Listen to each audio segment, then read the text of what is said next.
Un souffle de cachalot dans le mystère de l'océan Indien, au royaume du Grand Bleu. Grand Bleu ne veut rien dire. L'essentiel de l'océan, c'est le grand noir, les abysses.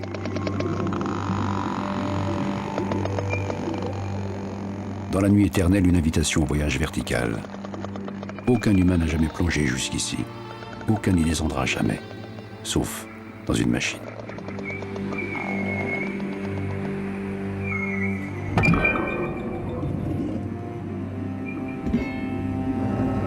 Pendant des millions d'années, les ténèbres et le froid du grand dessous sont restés une énigme.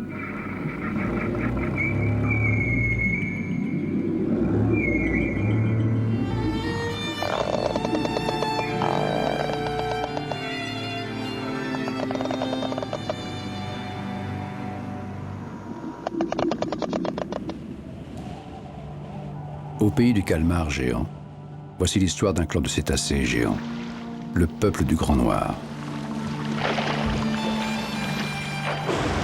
Les cachalots, les grosses têtes, les plus gros cerveaux du monde, une espèce intelligente et sociable qui parle une langue dont les mots sont des clics.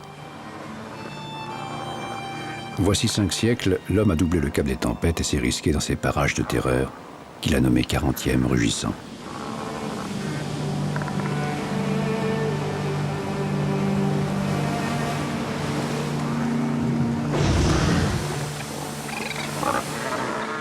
Mais les abysses et leurs créatures lui restent ignorés.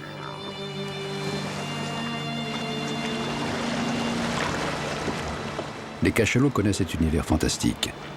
Ils plongent à 3000 mètres et tiennent 1h30 en apnée.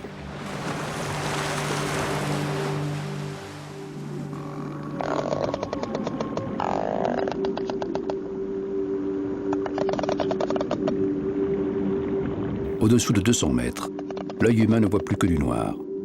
Les seules lumières sont celles des créatures bioluminescentes, comme cette méduse peigne. Nos lampes électriques révéleront quelques secrets du Grand Noir.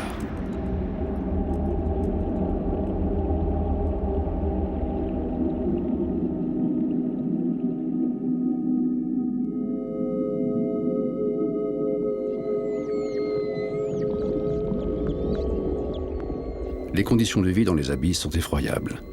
L'obscurité totale, une eau glaciale, entre 0 et 1 degré, 100 fois la pression de l'atmosphère à 1000 mètres sous la surface.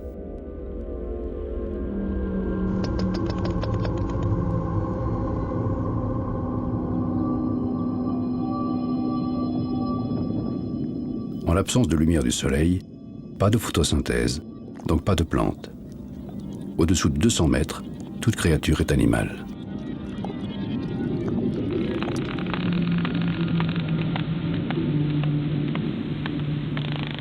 Parmi ceux-ci, le poulpe à oreilles n'agite pas ses oreilles, mais ses nageoires.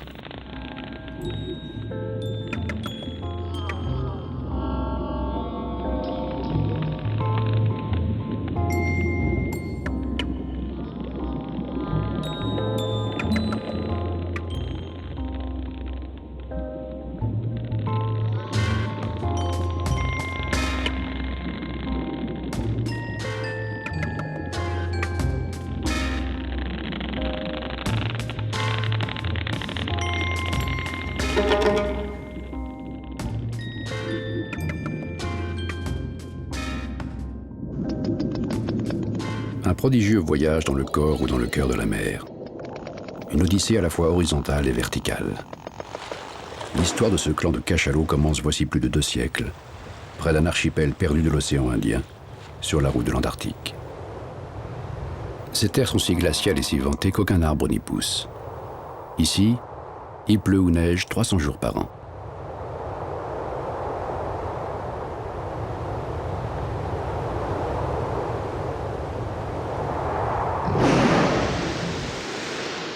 Voici 2 siècles, une bande de cachalots mâles a établi son royaume autour de cet archipel. Les grands mâles s'accommodent des eaux froides, riches en nourriture. Les femelles, soucieuses du confort de leur bébé, préfèrent la tiédeur des tropiques. Le clan des mâles se tient toujours au large. Pour une excellente raison, le long des côtes patrouillent les pires ennemis des cachalots. Les baleines tueuses. les orques. L'orque mâle brandit un aileron dorsal haut d'1,80 m, 2 fois moins chez sa compagne. Les orques vivent en troupe familiale guidées par une femelle expérimentée, qu'on appelle la matriarche.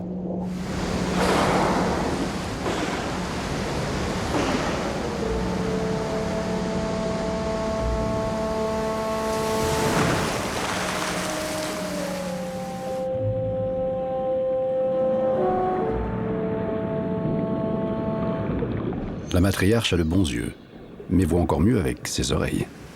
Même dans la nuit des profondeurs, son sonar lui offre une image acoustique précise de l'environnement.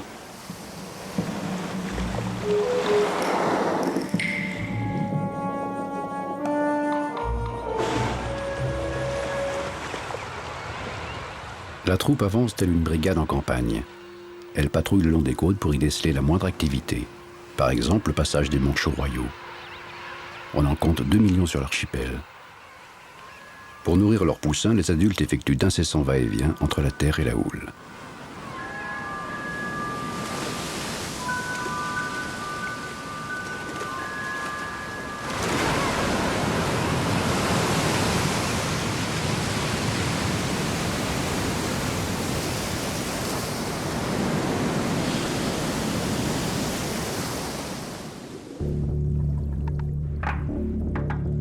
Chez les orques, la matriarche a gravé dans sa mémoire l'itinéraire des oiseaux.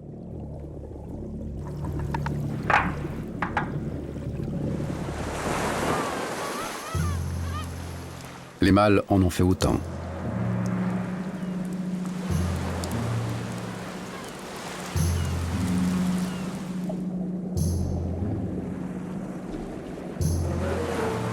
Les manchots ne manquent pas non plus de mémoire. Une formule y est inscrite en lettres de sang. Orque égale mort.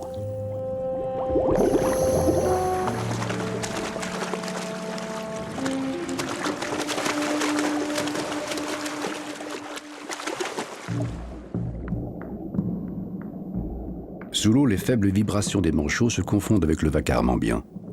Pour localiser les oiseaux, la matriarche attend qu'ils crèvent bruyamment la surface pour respirer.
Les orques sont puissantes.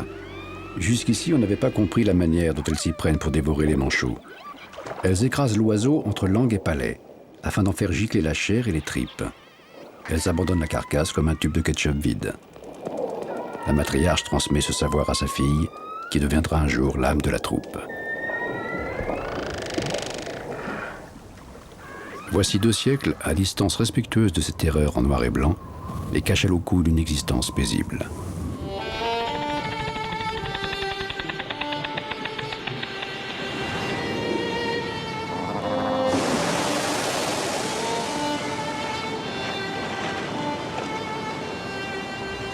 Mais un jour, la ligne d'horizon accouche de visiteurs inquiétants. Ces intrus viennent d'un univers que les cachalots ne peuvent pas soupçonner. Ce sont des hommes, bien sûr, mais pas n'importe lesquels. Partis de la Nouvelle-Angleterre, profession, baleinier. Les Américains ont lu les récits du français Marion Dufresne. En 1772, fasciné par la légende du grand continent austral, ce marin double le cap de Bonne-Espérance. Par 46 degrés de latitude sud, dans une mer qu'il décrit comme grouillante de monstres, il trouve cet archipel. Il en prend possession pour la France, et lui donne le nom du second de son navire, Crozet.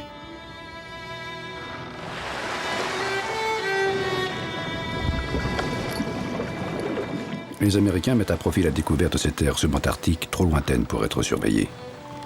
On les appelle les South Seamen, les hommes des mers du Sud. À l'époque, l'huile de baleine éclaire le monde. Et Crozet, Barbe Noire, donne-nous une chanson pour fêter ça.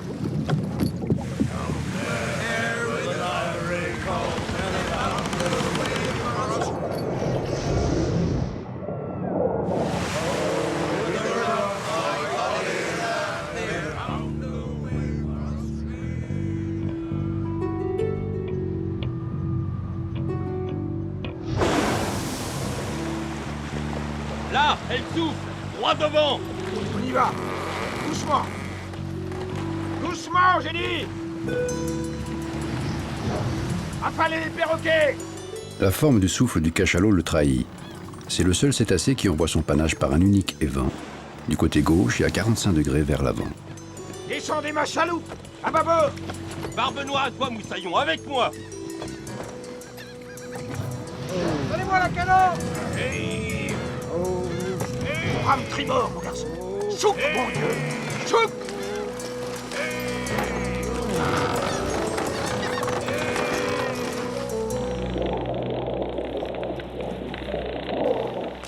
Pas pour longtemps. Les baleiniers savent qu'après chaque plongée profonde, le cachalot a besoin de 10 minutes en surface pour renouveler son oxygène. En outre, à cause de ses yeux latéraux, le champ de vision du cétacé présente des angles morts vers l'avant et vers l'arrière. Le harponneur tente de piquer la baleine derrière la première bosse de son dos. N'en faites pas, les gars. Il ne bougera pas de là tant qu'on ne lui aura pas fait la peau. Là, il souffle à 2 heures. Plus pour très longtemps.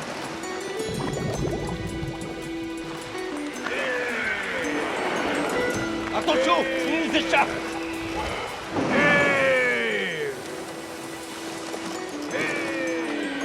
Le cachalot, là. Il déhale. Par Saint-Denis.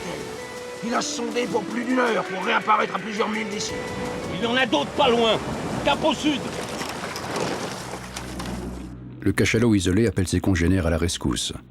Les cris d'alerte qu'il émet, et qu'on qualifie de coda, comptent parmi les plus puissants du règne animal. Sous l'eau, on les entend à des dizaines de kilomètres. Message reçu. Une centaine de mâles constituent la troupe qu'on pourrait baptiser le gang de Crozet. Chez les cachalots, la solidarité n'est pas un vain mot.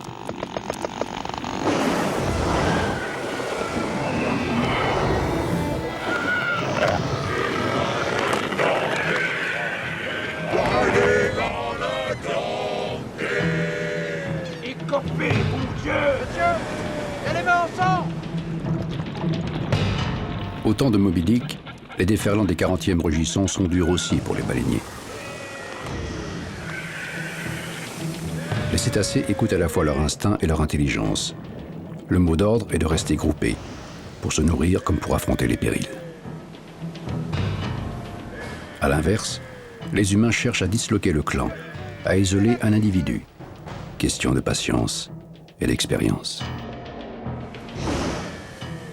Lorsque le cachalot dominant a identifié un danger, il l'affronte en combat frontal, comme un rival à la saison des amours. En assimilant la chaloupe à un concurrent, celui-ci signe sa perte.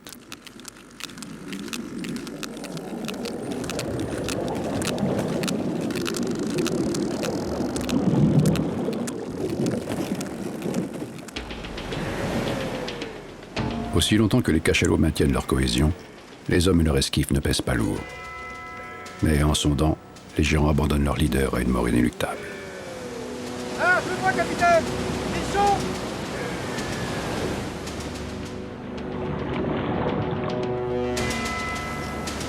Il est encore parti. Elle ne bougera pas de là tant qu'on ne lui aura pas fait la peau. Là, elle souffle, droit devant. Doucement, les gars. Tout doux. Maintenant, montrez-lui. Harponneur, pique-lui la peau, fais-le fleurir, envoie-le au diable.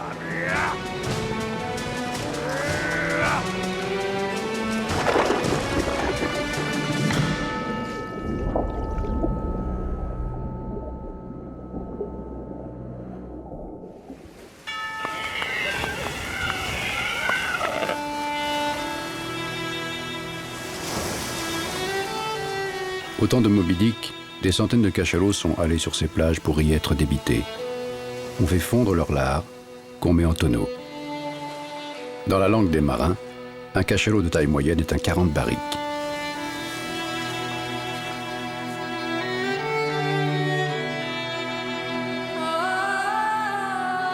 Les baleiniers apprennent aussi à dépecer leurs prises à flanc de navire et à traiter la graisse à bord.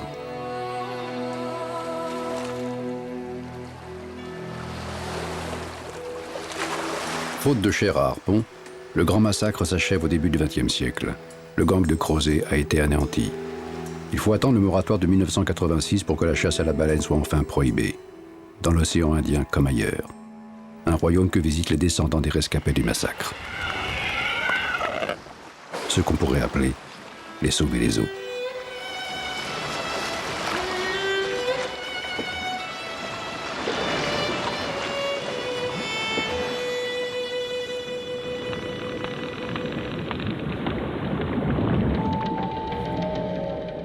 Dans les abysses, le premier maillon de la chaîne alimentaire tombe de la surface sous forme de débris en tout genre.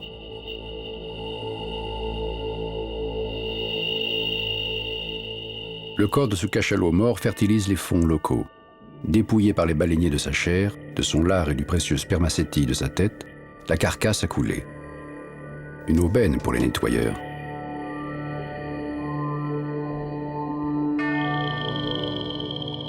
Au cimetière des abysses, les recycleurs prospèrent. Comme ce corail noir qu'on dirait fleuri de polypes roses.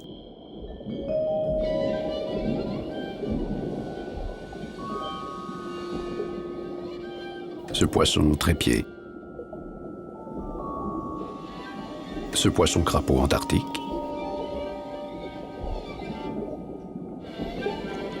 Ou ce concombre de mer atypique qui nage en pleine eau au lieu de se traîner sur le sédiment.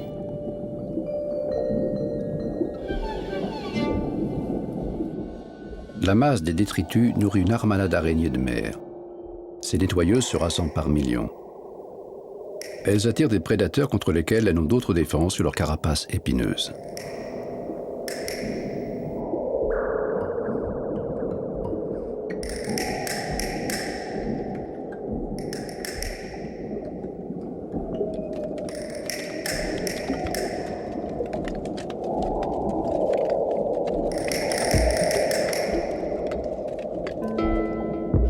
Parmi les amateurs de crustacés figure le grenadier, un cousin de la morue.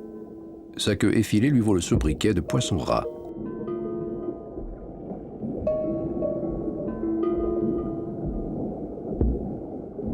Il communique avec ses congénères grâce à une vessie natatoire qu'il fait résonner comme un tambour. Cet organe le rend vulnérable aux variations de pression liées à la profondeur.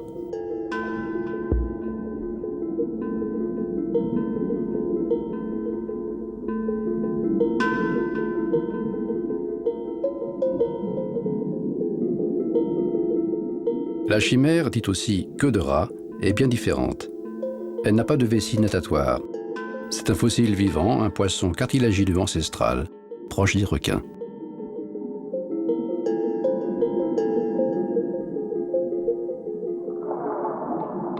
Dans la pente abyssale, à plus de 500 mètres sous la surface, la chimère se goberge d'alevins. Ces petits poissons comptent sur le nombre pour désorienter leurs prédateurs.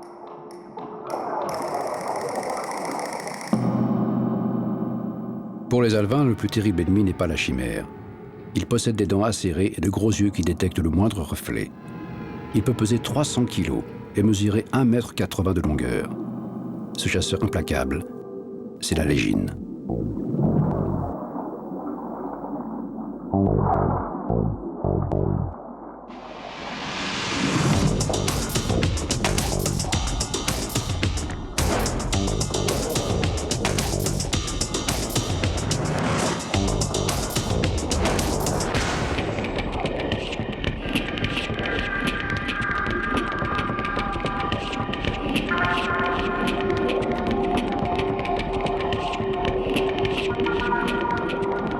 La légine partage ses banquets de petits poissons avec le calmar. Ce dernier saisit ses proies en projetant vers l'avant 2 tentacules spécialisés. Il arrive aussi que le calmar figure au menu de la légine.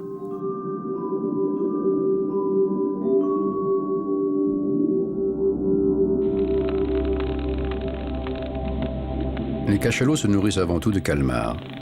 Ils les trouvent grâce à leur sonar.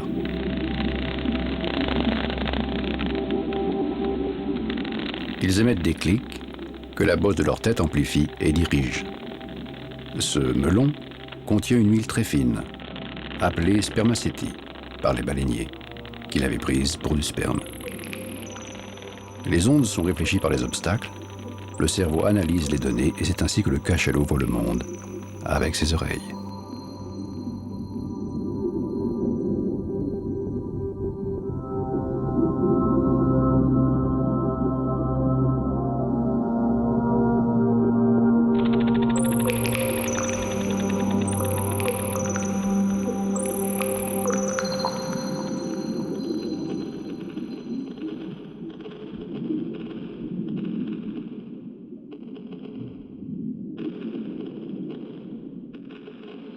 Pour la première fois à la fin du XXe siècle, les cachalots de Crozet perçoivent des émissions sonores qui ne proviennent pas de cétacés.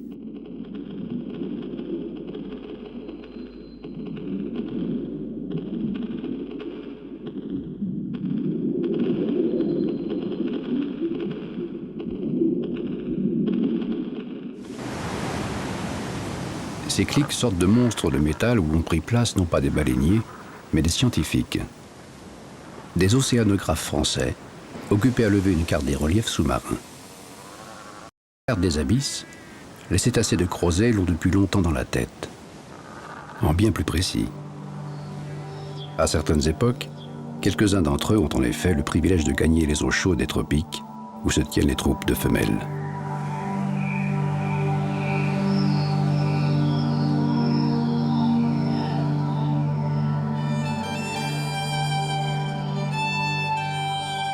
Grâce à l'arrêt de la chasse à la baleine, c'est ici, au secret du canal du Mozambique, que le gang de Crozet s'est reformé.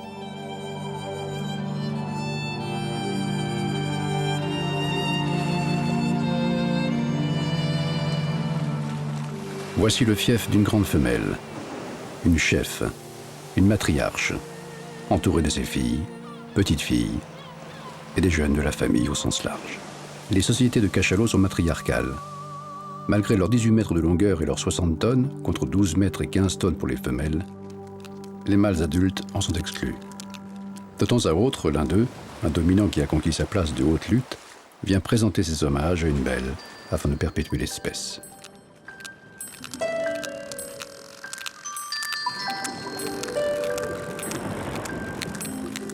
Plaisir de la crèche. Lorsqu'une mère cachalot sonde et va chasser aux abysses, une tante ou une grande sœur surveille le bébé. Les petits apprennent la signification des clics, des codas, des sifflements de leur espèce, qui constituent un langage, au même titre que le code morse des humains ou les dialogues de tambour des villages africains.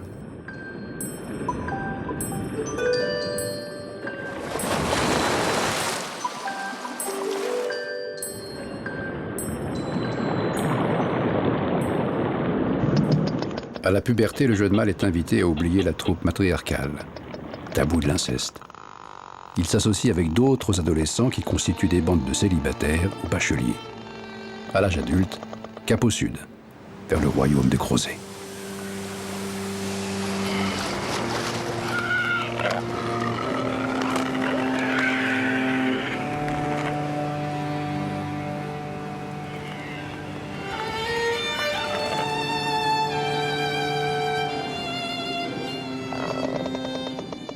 Aujourd'hui, les eaux qui cernent cet archipel ne résonnent plus des cris de harponneurs, comme au temps de Moby Dick.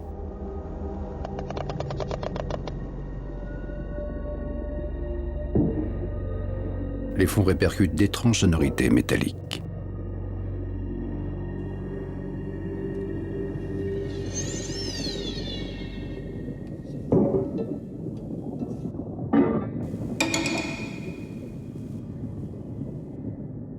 Ces tintements attirent les hôtes du Grand Noir, du moins ceux qui peuvent nager, comme le poulpe à oreille.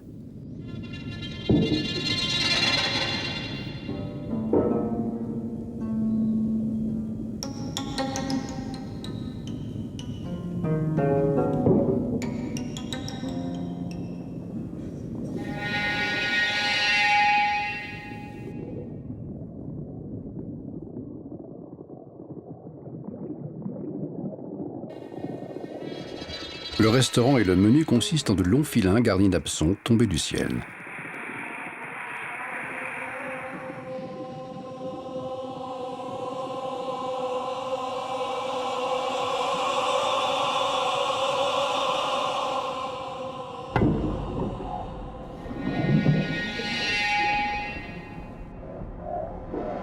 La chimère hésite devant ces objets qu'elle n'a jamais rencontrés.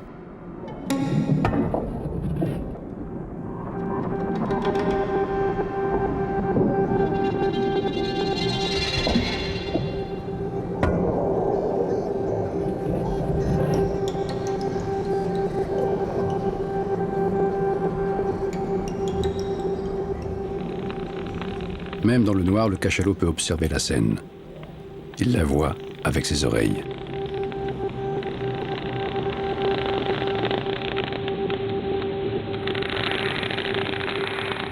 Les ancres entraînent vers le fond des kilomètres de longues lignes, ou palangres.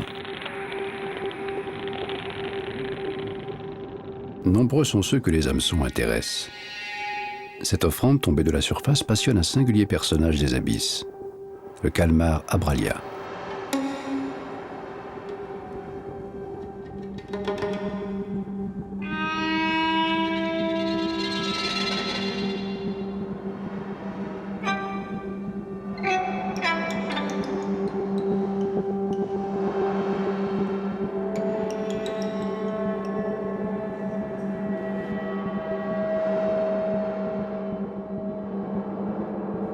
Le petit peuple du Grand Noir se presse pour profiter de l'aubaine.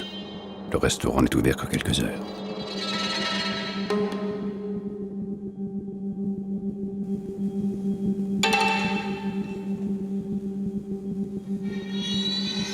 Les calmars boudent le menu. Cela leur sauve la vie. Tel ce tout-nom antarctique, surnommé calmar volant, les céphalopodes se font rarement prendre au piège.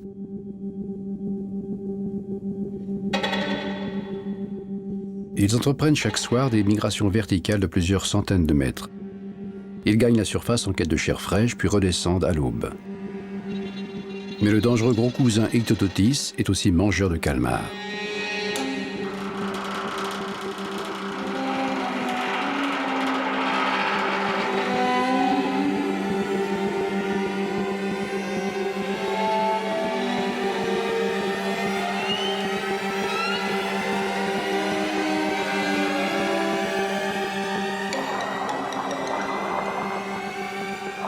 Rien n'est jamais simple en mer. À la surface, le comité d'accueil n'est pas vraiment amical.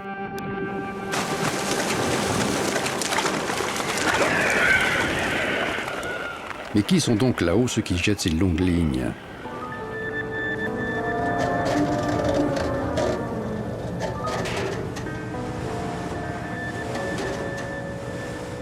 Dans leurs usines flottantes, les pêcheurs travaillent dur.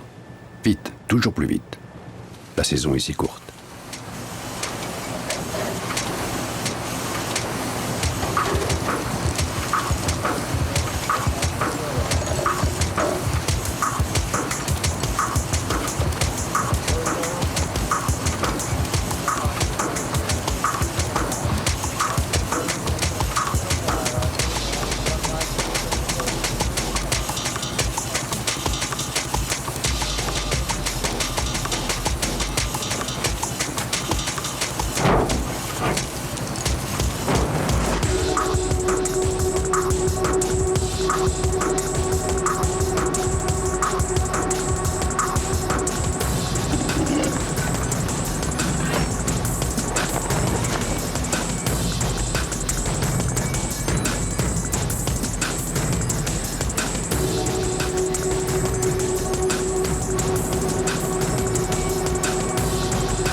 Afin de ne pas perdre leur ligne dans l'infini de la houle, les marins y élinguent des bouées munies d'un émetteur radar.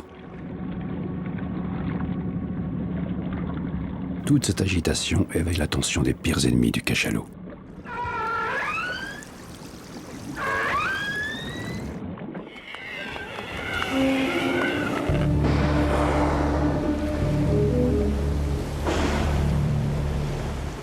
Elles détectent un bruit d'hélice à 10 000. Elles sont curieuses et comprennent tout très vite.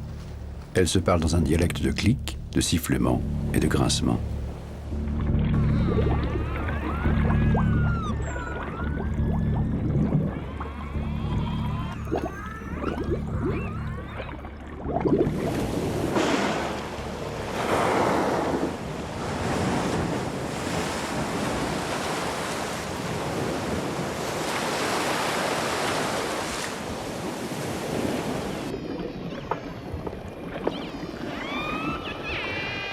Les orques. Les orques arrivent, menés par leur matriarche. Elles ne consacrent que 10% de leur temps à chasser. Le reste se passe en dialogue, en caresses, en sieste ou en jeu. Cette bouée décorative ferait un excellent jouet. Les croqueuses de manchots ne plongent pas aussi bien que les cachalots. Mais l'arrivée des palangriers modifie les comportements animaux. Les hélices attirent le petit peuple des 40e rugissants. Peu connus des hommes, voici les dauphins porte-croix, endémiques de ces latitudes. On les appelle aussi sabliers. Le dessin de leur flanc rappelle le symbole du temps qui passe.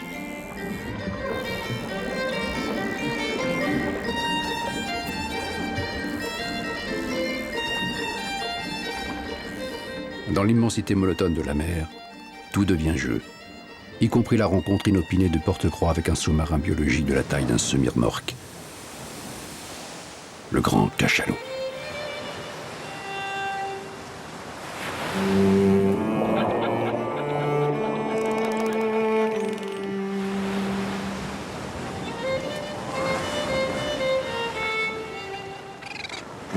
Grâce au moratoire sur la chasse à la baleine, une centaine de cachalots mâles jouissent à nouveau en liberté de la sauvage splendeur des crozets. Ils ne sont plus contraints de fuir les humains, mais tenter de les suivre.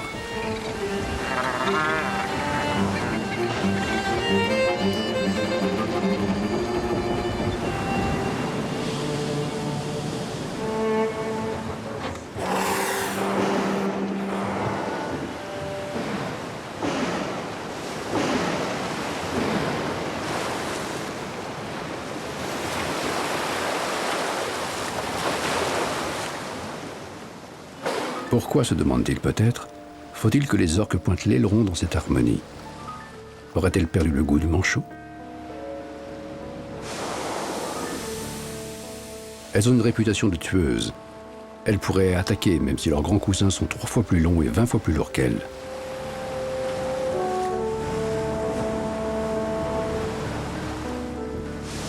Comme les cachalots, elles sont une centaine à fréquenter l'archipel des crozets. Mais elles n'en bougent pas. Elles sont sédentaires. Pour l'instant, elles ignorent leurs parents cétacés. On dirait qu'elles attendent quelque chose. La matriarche sait quoi.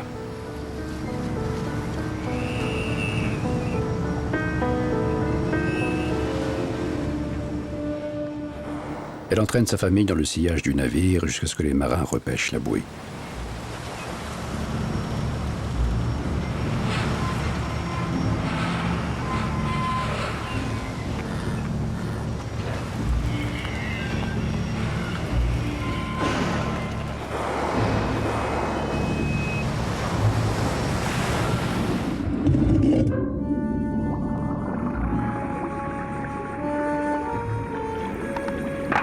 Sitôt celle-ci crochetée, la dominante prend son souffle et descend le long de la ligne.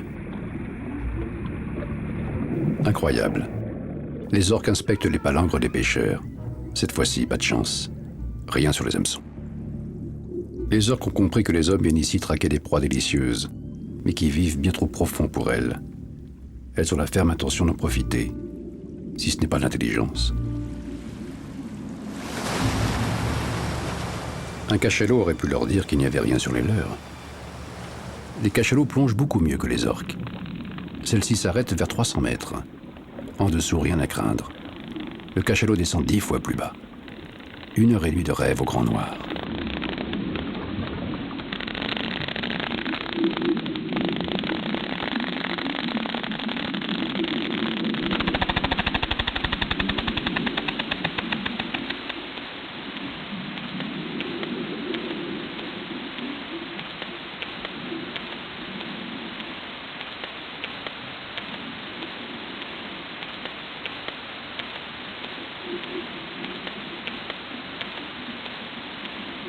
Rien au bout des lignes.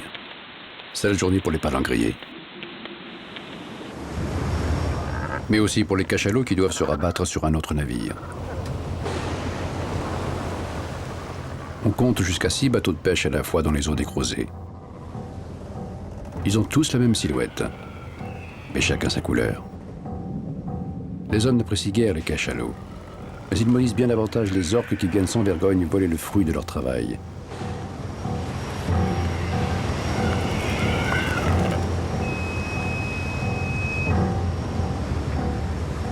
Seule solution, en avant toute, et tenter de semer les pillardes, fût-ce au prix d'un détour de plusieurs dizaines de milles. Problème, à peine le palangrier blanc a-t-il entamé la manœuvre que déjà les orques l'ont rejoint. Elles n'ont pas l'air de vouloir lâcher prise.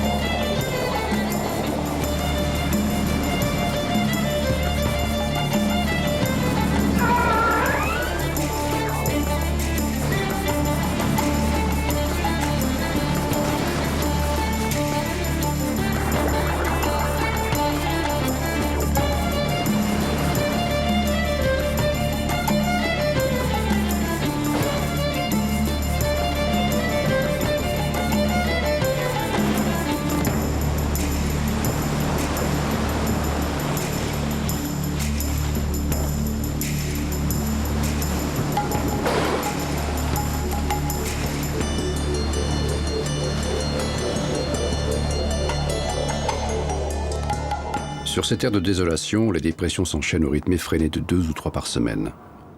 Au Crozet, les vents se déchaînent à plus de 200 km/h. À cette vitesse, la nature remet en question ses propres lois. Les nuages rampent sur la terre.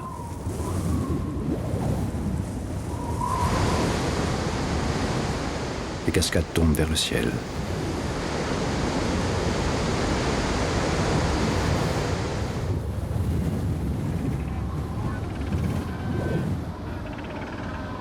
Et la terre se fait nuage.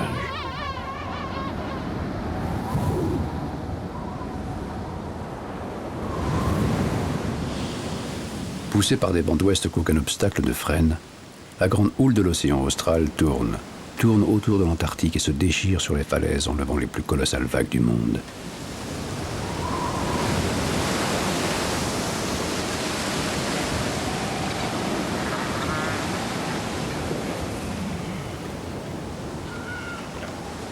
Les tourbillons aériens apportent aussi de savoureuses odeurs de poisson.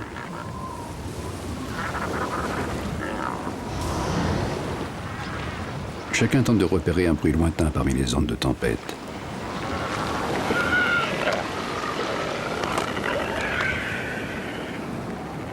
L'indice d'un restaurant flottant.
Premiers arrivés, premiers servis. Les oiseaux de mer. Et les orques, bien sûr.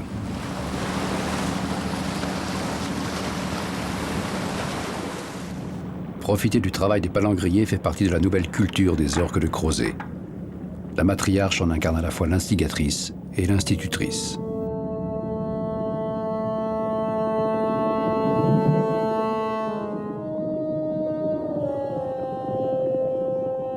Les mâles ne participent à rien. Le pacha ne se donne même pas la peine d'aller voir. Il attend en surface que les femelles viennent le nourrir. Le trésor que les hommes cherchent ici, c'est celui du Grand Noir. Les grenadiers, les chimères et surtout les légines. Les plus prisés, donc les plus chers.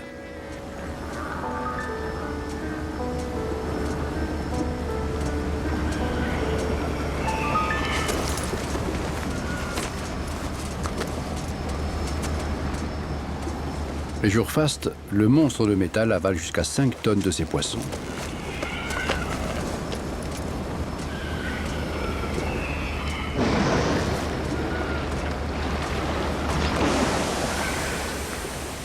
Le grand cachalot finit par arriver, à son train.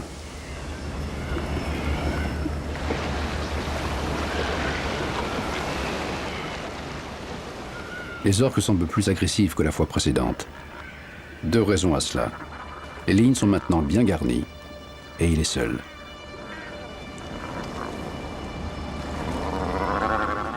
La matriarche des orques a la ferme intention de réserver l'accès du restaurant à sa famille. Elle rassemble sa troupe. Le cachalot connaît ce manège. Cela s'appelle de l'intimidation. Il se place le long du navire, un côté de moins surveillé.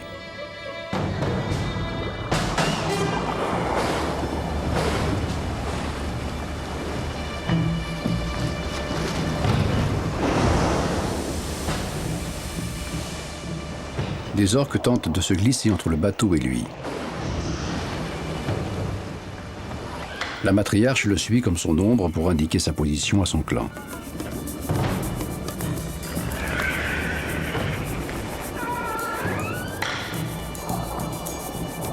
Stratégie imparable. Une escouade lui interdit toute fuite.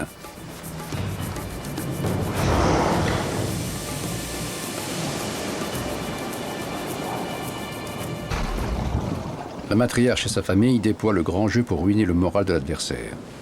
Détonation sous-marine, bulles crachées par les vents.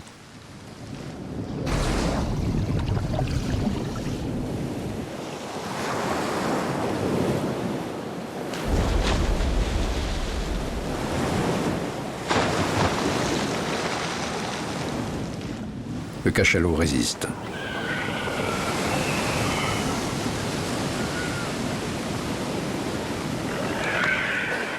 Mais il est cerné. Il essaie de suivre l'exemple de ses aïeux face aux baleiniers. Il appelle son clan à la rescousse.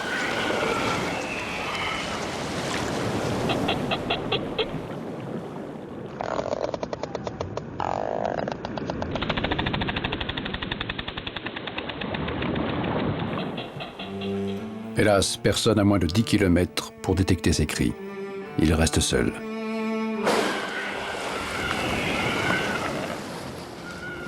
Face à la meute en uniforme noir et blanc, sa taille et son poids deviennent un handicap. L'orque mâle l'empêche de sonder. Le blocus est partout, même en dessous.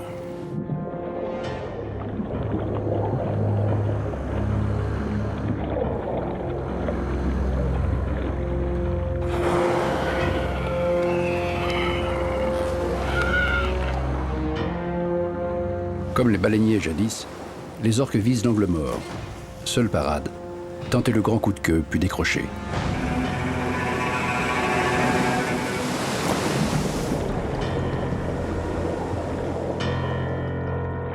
Raté. Elles sont trop rapides, trop nombreuses, trop bruyantes.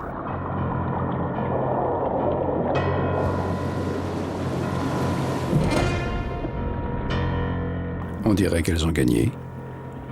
Reste une carte à jouer au géant noir. Profiter d'un instant d'inattention du mâle et sonder le plus profondément possible.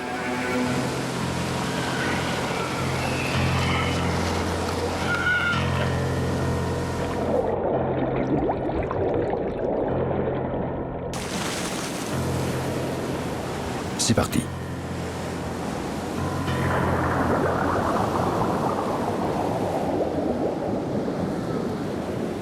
Les orques ont eu ce qu'elles voulaient. Elles fêtent l'événement.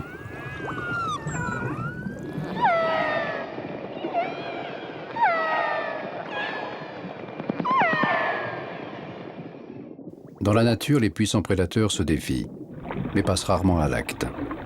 Une blessure aurait de trop graves conséquences. Le cachalot n'allait pas risquer sa santé pour quelques légines, alors que les abysses lui offrent généreusement les 2 tonnes de nourriture dont il a besoin chaque jour.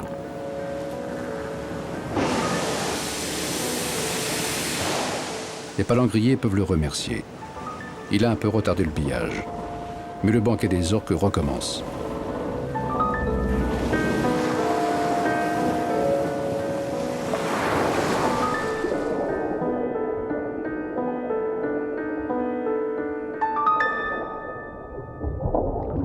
Les orques font même la fine bouche lorsque la légine n'est pas au menu.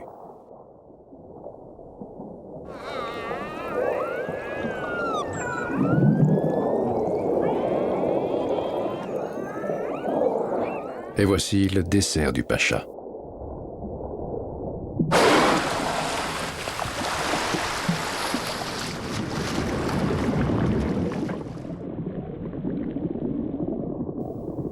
Une récompense que guettaient d'autres profiteurs, comme ces pétrels à menton blanc.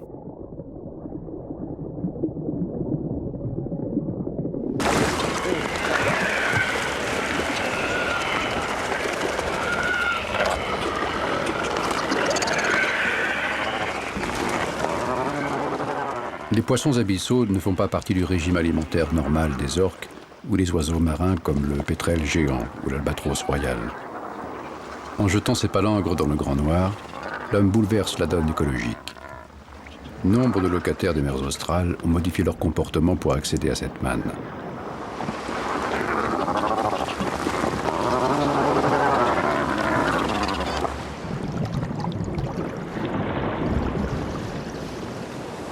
Le bateau de pêche devient une oasis artificielle pour opportunistes et charognards. Une sorte de fontaine miraculeuse de protéines.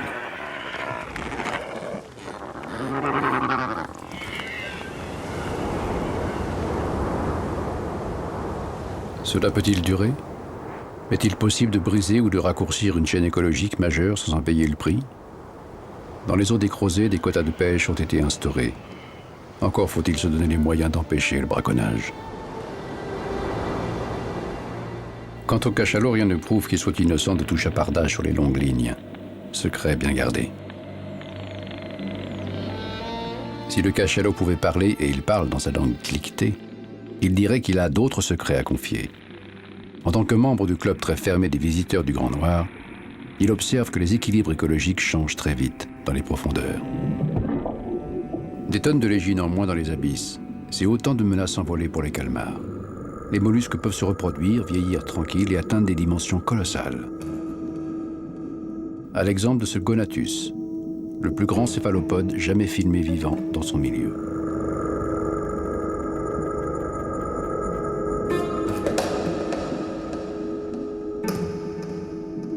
Longues de 30 cm, les coquilles de clams géants de l'arrière-plan permettent d'estimer la taille du mollusque à 3,50 m.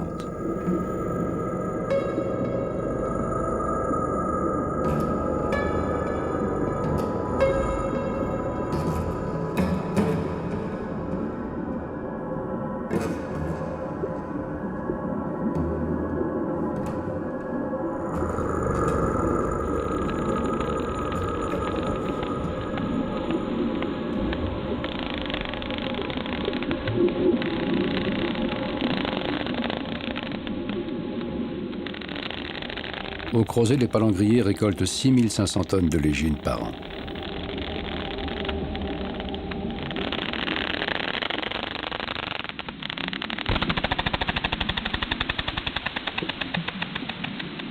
Les quelques 100 cachalots de l'archipel engloutissent 10 fois plus de nourriture.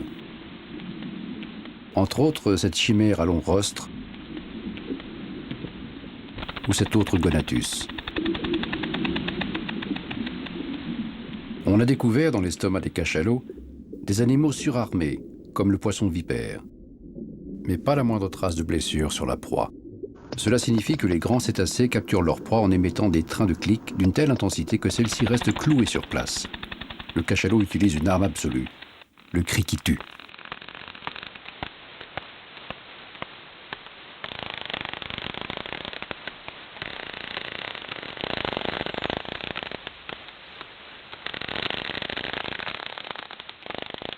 C'est un des secrets du Grand Noir,